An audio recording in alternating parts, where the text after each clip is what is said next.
السلام علیکم پیارے حضور. وعلیکم السلام. جب آپ 11 سال کے تھے آپ کیسے تبلیغ کرتے تھے؟ جب میں 11 سال کا تھا. تم 11 سال کے ہو؟ جی.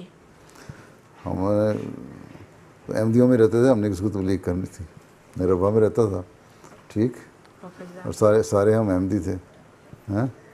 ہم یہی کرتے تھے کہ اپنی حالت بہتر کریں, اپنی اصلاح کریں. ہمارے اجلاس ہوتے تھے ہر ہفتے میں, اطفال الانبیاء کا اجلاس ہوتا تھا مسجد میں. وہاں اسی طرح تلاوت ہوتی تھی, نظم ہوتی تھی, حدیث پڑھی جاتی تھی, کوئی نہ کوئی مسیح السلام کی بات کا ذکر ہوتا تھا. ہمیں نمازوں کے لیے جگایا جاتا تھا فجر سے لے کے مسجد میں آؤ.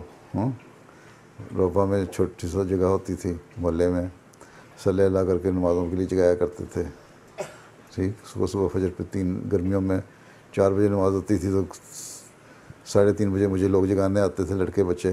پھر ہم سارے محلے گھروں میں جا کے نا صلی اللہ کر کے لوگوں کو نماز کے لیے لاتے تھے. ہماری تربیت زیادہ تھی, تبلیغ کم تھی.